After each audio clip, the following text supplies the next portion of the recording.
What's good, fight fans? It's your boy Quick, back from watching the fight, giving you my recap of everything that I saw. And let me just say congrats to Tyson Fury. He did an awesome job. He did everything he said he was going to do. Like I said, like I've always said, styles make fights. So you had a boxer versus a puncher, and when you bring those two together, I mean, in a clash like this, I'm a boxing purist. I love the sweet science. I'm always gonna go with skills over a puncher. I mean, most of the time, you know, like I said, you have Fury, who's always gonna be a pure boxer, and you have Wilder, who sits back and waits to for that 1 second, try to throw that big money shot. But tonight, it wasn't his night. So I'm glad that he was able to leave the ring on his feet. And he's gonna come back, despite the TKO loss. His corner threw in the towel, and we're gonna go more in depth in that. But I wanna just say, when it comes to boxing, fundamentals is so important. Footwork is so important. He got exposed on a higher level, despite all the other fights that we always talk about. And like I said, despite him having that KO win streak and the fear that he put in fighters. Because let's make it clear. Let's make it plain. The fear that he put in most of these fighters going into this fight, they're gonna always be going backwards. So, and one thing I always liked about Wilder, he can close that distance so quick and get that shot off, and it's lights out. But Fury, and shout out to Sugar Hill Stewart, man, and shout out to Crunk Gym as well. They put a game plan together. They want to erase all doubt from the last fight. And to me, like I said, he had the advantage, and the draw was a draw, but I still felt like the 2 knockdowns compared to all the other rounds from the previous fight, it leaves up for debate. But I still felt Fury had the advantage. But this rematch here, he took the judges. He just removed the judges, and he moved that out of the way, and he got the TKO victory.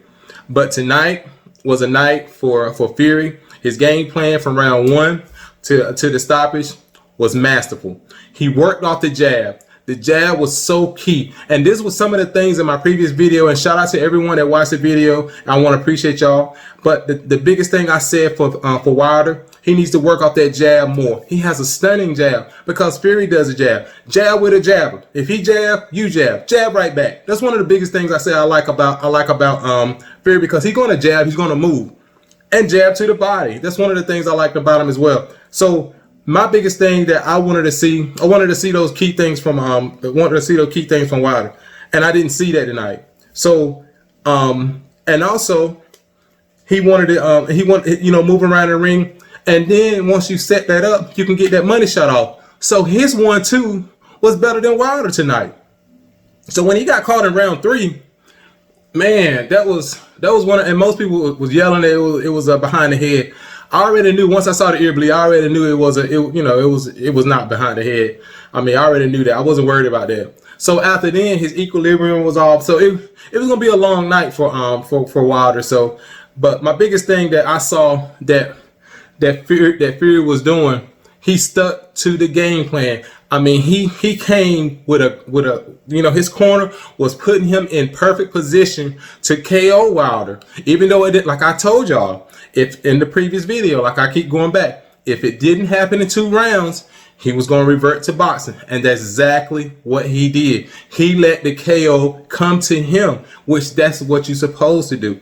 But for Wilder, his footwork is a problem, has always been a problem, and him being able to just focus on that money shot. He's always going to be a fighter that's going to fight from behind.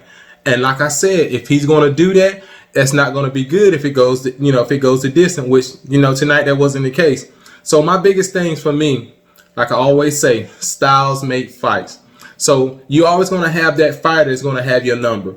But for fighters coming up, let me tell you, when you abandon the jab, and when you always going to focus on that money shot, you're gonna sit here and just wait, play the waiting game. You setting yourself up for a disaster.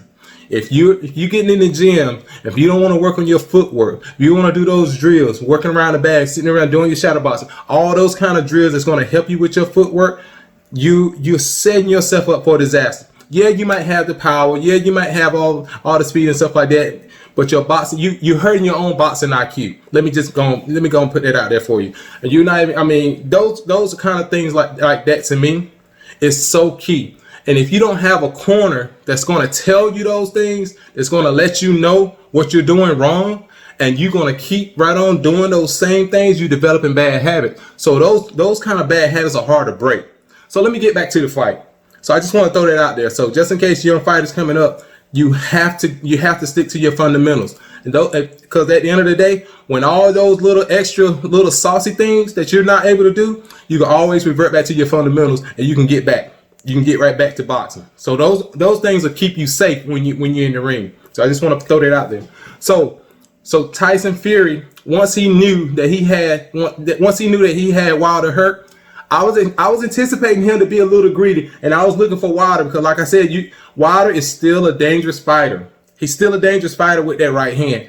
But man, I didn't see that because that equilibrium was off, and he didn't have that steam on his punches. And another thing that I saw, which, Kenny Bayless, that's another topic because, like I said, I mean, I'm not a fan of Kenny Bayless. I mean, he did a lot of world championship fights, but I'm just not a fan of him. But all right, but back to the fight. But another thing that I saw that stuck out to me, the weight was a difference maker in this fight because I saw how he was leaning over and he was holding on Wilder, and he got a point deducted, which it is what it is. But I was anticipating Fury to be a little greedy and give away some rounds because he was gonna get caught, but it wasn't the case. He stuck to the game plan. He had a great, like I said, Sugar Hill made sure that he stuck to the game plan. He kept him disciplined. Discipline was so important for Fury because he wanted to make sure he doesn't get caught with that big right hand. And he got hit with it in the beginning, in the first round. Pretty sure if y'all saw the fight, he got caught with it, and he backed up. But the biggest thing I love, he kept Wilder going backward. I love that about that. So shouts out to Fury's corner. Shouts out to Crunk Gym. The changes that Fury made was key. I mean, it was perfect. I mean, I loved everything about it. So I mean, I'm excited because now I'm excited and I'm not excited because now Fury, he's on top of the world. He accomplished all the belts.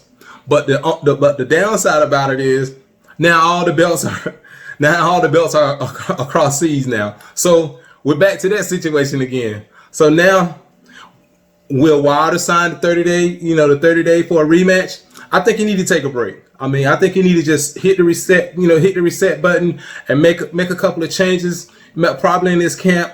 And I think he need to get back to working the fundamentals a little bit because despite the 40 wins or whatever his style, he still can add to. He still can bring some people in and add to. I'm not going to say who he can bring. I'm going to leave that for another video because, I felt like his corner, in a sense, kind of, not saying let him down, but I felt like the instructions wasn't as good. But in another thing, like I said, his equilibrium was off. So, I mean, he probably wasn't as focused. But like I said, those bad habits really came into play, and it really got exposed, and he really got showed out tonight. I mean, and the fear factor that he put in fighters, Tyson Fury wasn't even worried about it. He pushed through, and he showed him that he's really the king. He's the king at heavyweight. So he really put that fear factor in Wilder. He showed him. But another thing that Wilder said that he had an issue.